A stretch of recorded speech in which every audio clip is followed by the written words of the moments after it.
Hi guys, it's Miss Nieto. So today we're going to read our read aloud for Tuesday. It's called In My Mama's Kitchen. And I want you to think about looking at the front cover. Where do you think our story is going to be taking place? Okay, so where do you think the setting of our story is going to be at just by looking at the front cover? Okay, I kind of think maybe it's going to take place in a kitchen because I think about the title. And I kind of see some dishes and a sink over here. So let's see. In my mama's kitchen. First in line. Seems like everything good that happens in my house happens in my mama's kitchen. Like the day Nadine burst in waving the letter over her head. I got it, she yelled. I got it. What? I shouted back.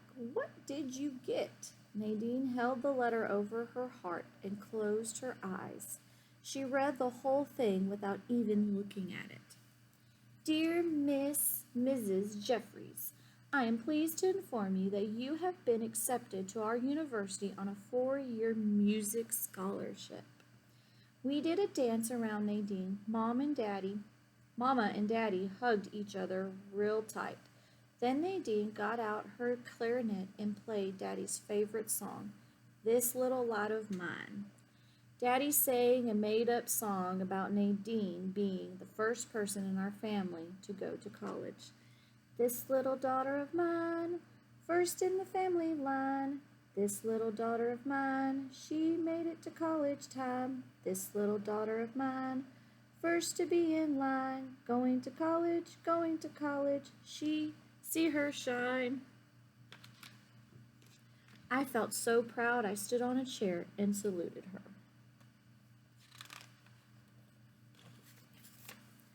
So let's look at the main characters in our story. So we have Nadine. Nadine's one of our main characters. We have the narrator, which is the little girl. And then we have Mama and Daddy. So those are our main characters in our story today. The wedding. My friend Naomi made all the plans. We held Emma's wedding in the sunniest part of Mama's kitchen, right under the window. We marched her down the aisles between Mama's African violets. Janie was supposed to be the groom, but she squirmed and meowed and wiggled out of her wedding clothes. Then she hid behind the stove. We had the reception anyways, tea cakes and ice-cold buttermilk. The groom came back when she saw the buttermilk. Talking pots. On Saturday, Mama and her sisters do talking pots day. I stayed close by. Aunt Katie, Aunt Gloria, and Aunt Ludi always arrive together. Each one is carrying her biggest stewing pot in one arm and shopping bags in the other. The bags Auntie Ludine carries are full of vegetables. Aunt Gloria's bags are filled with meats and sausages. And, anyways, one odd-shaped package on the top. We all know what's inside it, the biggest soup bone in town.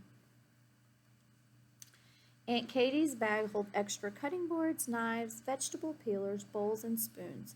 She pulls them out. Then she holds up Gran Lee's metal coffee pot. I'll make the coffee.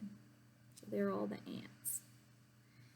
In moments, every hand is busy. Nadine and Mama are washing vegetables while Mama begins to hum a melody tone. Aunt Katie and Aunt Gloria chime in with their high-pitched harmony. The air is filled of humming. Their hands are flying. I think they cook like hummingbirds. Just as easy as the music started, it turns to talk. Remember the time you told me the insides of the human body smelled like fresh pineapple? Aunt Ludine asked as carrots peeling fly into her bag. I got laughed right out of 7th grade science class that day. Remember how Mama always bragged about the way I chopped onions, said Aunt Gloria, as her knife a chuck as her knife a chucks on a cutting board. Always minced, so nice and fine, and never a tear. She sighs, shaking her head. How about the time you made my Easter dress on the sewing machine now? Aunt Katy, seeding tomatoes, says to Mamma. Not one of you had the heart to tell me that the hem was 4 inches longer in the back than it was in the front. I couldn't figure out why Reverend Taylor looked at me so funny when he shook my hand. All day the kitchen is busy and full and cozy. Even the African violets are blooming just like my aunt's. Blooming is an interesting word for describing people. Why do you think the narrator says her aunts are blooming? So I want you to think about that. Why do you think they say that? Her aunts are blooming just like the African violets. Great Aunt Caroline. When Great Aunt Caroline came to spend her 95th birthday with us, Daddy was glad I wasn't. Why do we always have to be so quiet around Great Aunt Caroline? I asked Momma. She's very old, Momma said. That didn't seem like a very good reason to me. Great Aunt Caroline wasn't used to cats, so Janie had to sleep in the basement. Great Aunt Caroline wasn't used to children underfoot, so Naomi couldn't come over. And Great Aunt Caroline always sat in my chair and called it her chair. She was still sitting there while I cleared the table one morning. Henry, her walking stick, rested in her lap. I figured she was watching to make sure I did a good job. But by the time I had finished, her eyes were closed. She sat completely still. It didn't look like she was even breathing. Had she died? I held my own breath as I leaned over to look into her face. Suddenly she opened one eye, just like Janie. Boo! She shouted, "Gotcha! I made you look! Ha ha ha ha ha!" Later, when we went for a walk, she called me her walking out to the backyard friend. Janie's apples. Every October, Mama makes crab apple jelly.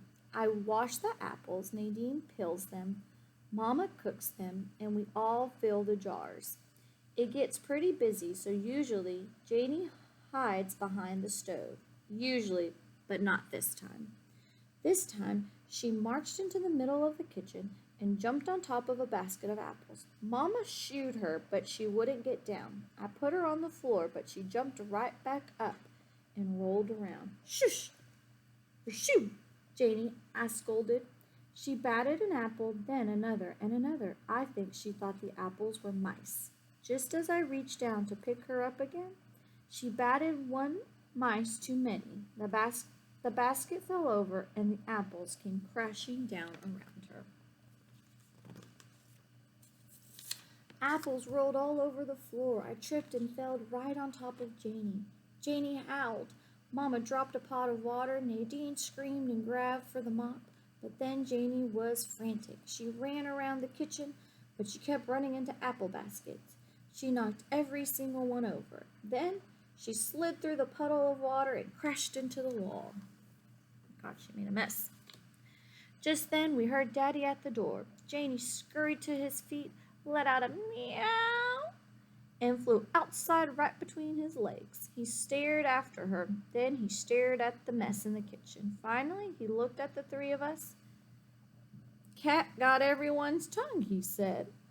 And we all bursted out laughing. So Daddy is using a common expression. Sometimes when people are silent because they're surprised or they don't know what to say, someone will use that phrase, cat got your tongue. It's like they can't talk.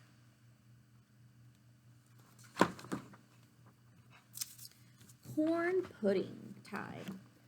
Most of the time we say the kitchen is Mama's, but when Daddy makes corn pudding, he announces it's getting to be corn pudding time. As soon as the first frost covers the ground, he rubs his hands together and sniffs the air.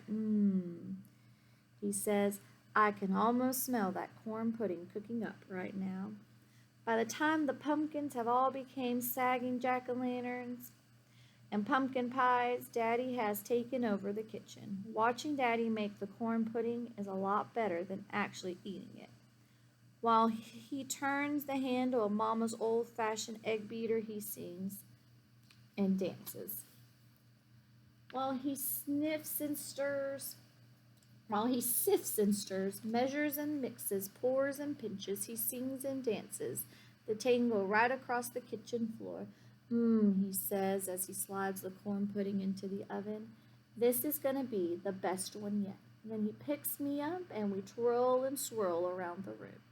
Corn pudding has never been a favorite dessert of mine, but when Daddy presents it at the table, wearing that smile of him and humming, Glory, hallelujah, having to eat it is worth it. Winter and the Grand Lean.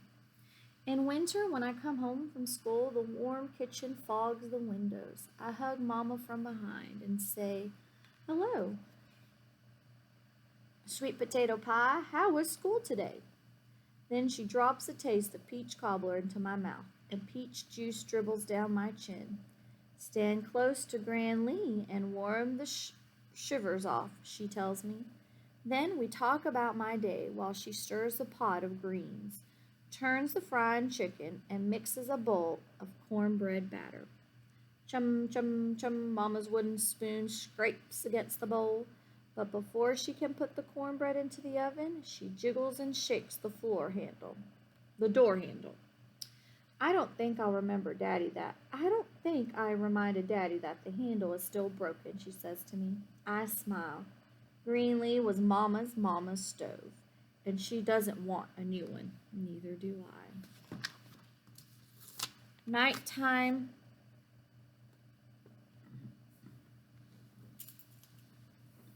Serenades.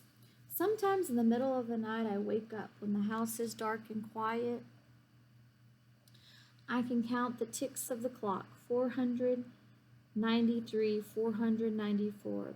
I go into the kitchen for something to eat. Sometimes Daddy and Janie are already there.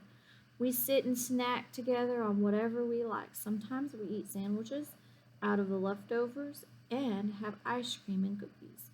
He giggle and munch and try not to wake the others. We talk in whispers and make big gestures, but Daddy isn't all that good at being quiet. What do you think will happen if Daddy makes too much noise? What do you think will happen if he makes too much noise? I think maybe the others will wake up. Clang, bang, a lid fell on the floor. Soon Mama and Nadine are in the kitchen too, and Daddy doesn't have to whisper anymore. Now that we're all here, how about a story, Daddy asks. Then he starts the way he always starts. When I was a little boy down on the farm, after the story comes songs. Daddy calls them serenades of sleepless nights.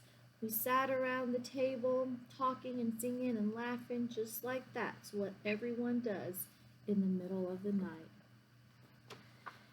And when I finally start to yawn, I know for sure that everything good that happens in my house happens in my mama's kitchen. My lights turned off. All right, guys. I want you to listen to this. I want you to answer the question about this story, all right?